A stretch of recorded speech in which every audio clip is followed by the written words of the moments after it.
Welcome back, Whitman Hanson. I'm Abby Noonan. And I'm Amy Llanos. And here is your Panther update. Today's Monday, April 8th, and we've got a special forecast today. Before we send it out to the field for weather, we wanted to remind you that tomorrow's an early release for parent-teacher conferences. It is a day 3, and the period order will be B, C, A, F, G, D. Take it away, Emma. What's up, Whitman Hanson? It's feeling like spring today with a high of 66 and tons of sun. There'll be a lot of warm weather this week, but some clouds and rain near Friday. The sunshine will have a brief hold as the moon passes between us and the sun, overshadowing this beautiful day. Wait! Don't do that. Wait for after this broadcast for some eclipse viewing tips from NASA astronauts. All right, back to the studio. And now for some announcements. For today's meetings, we have Art in Action meeting in room 121 at 1:45. All are welcome. Are you interested in learning about the trades? Check out the Brockton Area Construction Career Fair. Join the field trip on Friday, May 10th from 9 a.m. to 12 p.m. at Massasoit Community College. If you'd like to sign up, please stop by school counseling to sign up and get a permission slip. Space is limited, so be sure to sign up quickly. See your school counselor with any questions. Whitman Hanson Theater Arts is seeking sponsors and advertisers for our upcoming production of Little Shop of Horrors. If you are interested in sponsoring the show or adding an advertisement for your family's local business, please follow the QR code on screen or email Mr. Rowe for more specifics. And now for sports.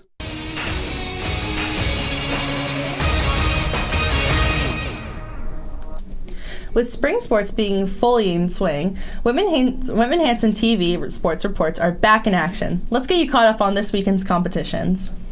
The girls' track and field team traveled to Silver Lake Regional on Friday afternoon. The Panthers took first place in 6 events, which included wins by senior captain Lynn McCoy in the 800, senior Sky Anderson in the mile, and junior McKenna McCarthy in the 2 mile. Other winners for the girls were Willa McKay, Molly Burnett, and Kate Silva. Despite the individual wins, the Panthers fell to the Lakers 74-53.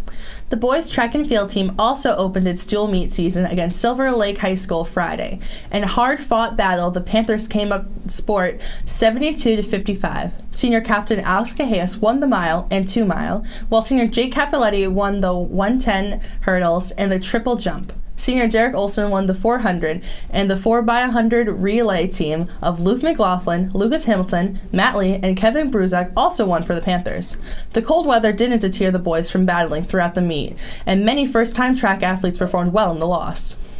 The boys lacrosse team hosted Falmouth over the weekend for a non-league matchup that saw the Clippers come out on top 16-6, but not without a fight from the Panthers. Whitman Hanson came out to an early 2-0 lead in the first quarter with goals from senior attackman Connor McCarthy and Joe Concannon. Falmouth fired back with 3 of their own quickly to take the lead before Finn Olszewski evened the score at the end of the first frame. The second quarter only saw 1 goal from Falmouth as the first half ended with the Clippers up 4-3.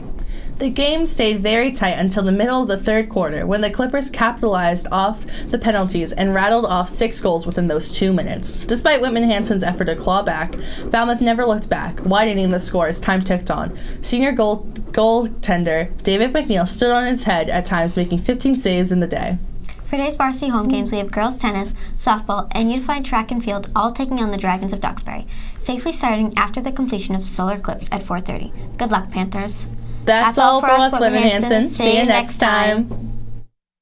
Hello, Stargazers. We're NASA astronauts Stephen Bowen, Woody Hobart, Frank Rubio, and astronaut Sultan Niadi. We're on a mission to get you all ready for the upcoming total eclipse. And there's a lot to cover. What? Where? How? When? A total eclipse happens when the moon travels between the sun and the earth and completely blocks the light from the sun. If you are in the path of totality, everything will get dark and you'll be in for the show of a lifetime. Expect a lot of excitement. If you want to know where the path will travel, I've got a map right here for you. The path will stretch from North America, starting from Mexico to Maine, and even a tiny bit of Canada. The only time you can look at the total eclipse without eye protection is during a brief period of totality, when the moon completely covers the sun. Viewing any part of the sun without protection, even for a short amount of time, can cause serious eye damage. One way to safely view the sun is with eclipse glasses. Solar eclipse glasses are thousands of times darker than traditional sunglasses. Make sure they're ISO certified by looking for a label like this one. If they appear to be scratched or damaged, don't use them. If you don't have eclipse glasses, you can use an indirect viewing method like a pinhole projector.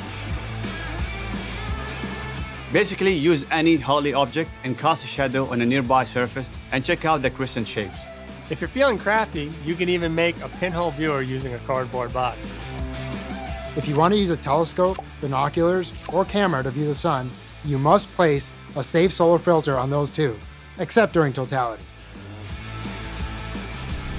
If you're not lucky enough to be near the eclipse, you can still experience it all with NASA live coverage on NASA Plus, April 8th from 1 to 4 p.m. Eastern Daylight Time.